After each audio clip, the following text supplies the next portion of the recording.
સ્વાગત છે તમારું મારી ગુજરાતી રસોઈ ટિપ્સ ચેનલમાં। તો આજે આપણે બનાવીશું મસૂરની દાળનો હેલ્ધી અને ટેસ્ટી નાસ્તો। તો આ નાસ્તો તમે ઘરે ખૂબ આસાનીથી બનાવી શકો છો। તો ચાલો આપણે મસૂરની દાળનો નવો નાસ્તો બનાવવાનું શરૂ કરીએ। તો મસૂરની દાળનો નાસ્તો બનાવવા માટે મેં અહીંયા 1 વાટકી ચોખા અને અડધી વાટકી મસૂરની દાળને 2 થી 3 પાણીએ ધોઈ અને 2 કલાક માટે પલાળી રાખ્યા હતા। અને તમે જોઈ શકો છો આપણી દાળ અને ચોખા એકદમ સરસ રીતે અહીંયા પલળી ગયા છે। તો હવે આપણે તેમાંથી પાણી કાઢી અને મિક્સર જારની અંદર લઈ અને પીસી લઈશું।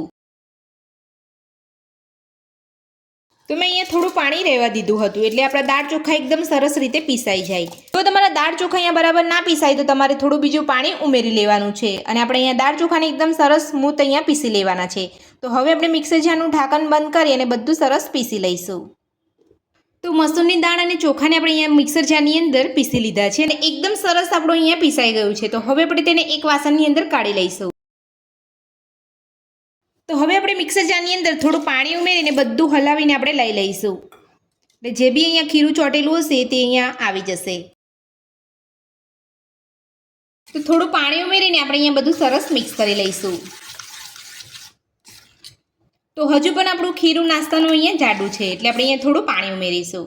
તો જ્યારે પણ તમે આ રીતે નાસ્તો બનાવો ત્યારે તમારે ખીરુંને અહીંયા પતલું જ રાખવાનું છે, જાડું ખીરું તમારે અહીંયા નથી રાખવાનું।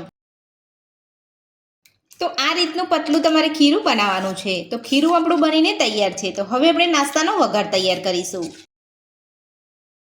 તો હવે આપણે નાસ્તાનો વઘાર બનાવવા માટે ગેસ ઉપર મેં અહીંયા એક વઘાર્યું રાખ્યું છે, તેની અંદર 2 ચમચી તેલ ઉમેરીશું।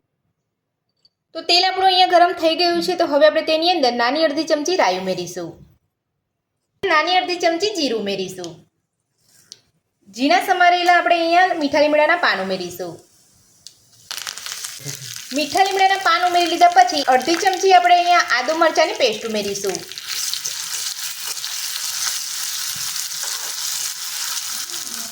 સાથે 2 ચમચી ઝીણી સમારેલી ડુંગળી ઉમેરીશું। બધું હલકું સાતળી લઈશું।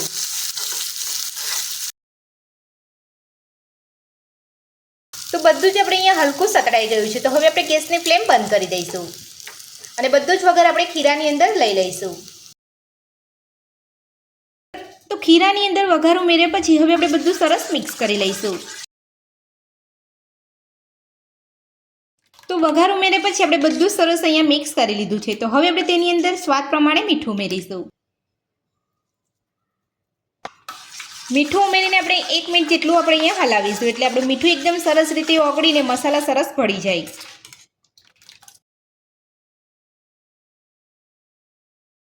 તો મીઠું ઉમેરીને આપણે 1 મિનિટ જેટલું હલાવી લીધું છે। તો હવે આપણે તેની અંદર લીલા ધાણા ઉમેરીશું। ધાણા ઉમેરીને બધું સરસ મિક્સ કરી લઈશું।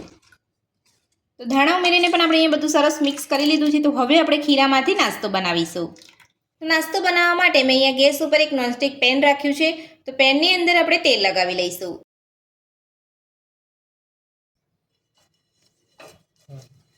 તો આ રીતે પેનની અંદર આપણે બધી બાજુ અહીંયા તેલ લગાવી લેવાનું છે।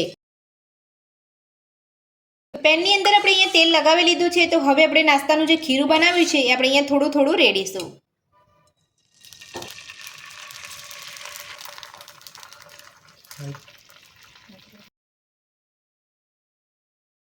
તો આ રીતે તમારે અહીંયા ખીરું લેવાનું છે। તો હવે આપણે અહીંયા નાસ્તાનું ખીરું લઈ લીધું છે। તો ગેસની મીડિયમ ફ્લેમ પર આપણે નાસ્તાને કૂક થવા દઈશું।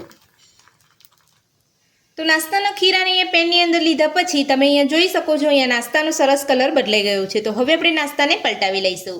તો આ રીતનો ઉપરનો કલર બદલાય એટલે તમારે નાસ્તાને પલટાવી લેવાનો છે અને તમે જોઈ શકો છો એકદમ સરસ અહીંયા નાસ્તાનો કલર આવ્યો છે અને એક બાજુ આપણો નાસ્તો અહીંયા સરસ કૂક થઈ ગયો છે। તો હવે આપણે એ જ રીતે નાસ્તાને બીજી બાજુ કૂક થવા દઈશું।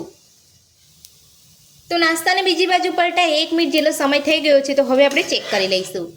તો તમે જોઈ શકો છો બીજી બાજુ પણ નાસ્તો આપણો અહીંયા સરસ કૂક થઈ ગયો છે। તો હવે આપણે આ જ રીતે બધો નાસ્તો બનાવી લઈશું અને આ નાસ્તાને કાઢી લઈશું।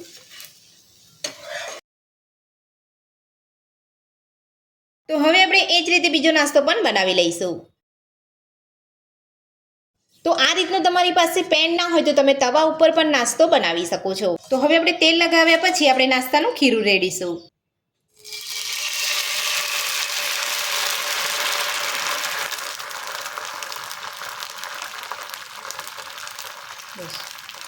તો હવે આપણે ગેસની મીડિયમ ફ્લેમ પર નાસ્તાનો કલર બદલાય ત્યાં સુધી આપણે નાસ્તાને કૂક થવા દઈશું. તો મસૂરની દાળનો નવો નાસ્તો બનીને આપણો તૈયાર છે અને આપણે પ્લેટની અંદર સોસ સાથે સર્વ પણ કરી લીધો છે. તો તમે જોઈ શકો છો આપણો નાસ્તો એકદમ સરસ બન્યો છે. અને નાસ્તાને જો તમે અહીંયા એક જ બાજુ કૂક કરવા માંગતા હોય તો તમે એક જ બાજુ પણ કૂક કરી શકો છો, પણ તમારે એક બાજુ અહીંયા વ્યવસ્થિત કૂક કરી લેવાનો છે તો પણ તમારો નાસ્તો એકદમ સરસ બનશે. અને તમે જોઈ શકો છો નાસ્તો આપણો એકદમ સોફ્ટ બન્યો છે. તો ખાવામાં સોફ્ટ અને ટેસ્ટી આપણી મસૂરની દાળનો નવો નાસ્તો બનીને તૈયાર છે. તો આ મસૂરની દાળનો નવો નાસ્તો મારી આ રીતે તમે ઘરે એકવાર જરૂરથી ટ્રાય કરજો. ખૂબ જ ઓછા સમયની અંદર અને ખૂબ જ ઓછી વસ્તુની અંદર બની જતો હોય છે. તો જ્યારે પણ તમને ખૂબ ઓછા તેલની અંદર ચટપટો નાસ્તો ખાવાનું મન થાય તો ત્યારે તમે મારી આ રીતે મસૂરની દાળનો નવો નાસ્તો બનાવી શકો છો. તો આ નાસ્તો બનાવવાની રીત પસંદ આવે તો વિડીયોને લાઇક કરજો, ચેનલને સબસ્ક્રાઇબ કરજો, તમારા મિત્રોને જરૂરથી શેર કરજો. Thank you.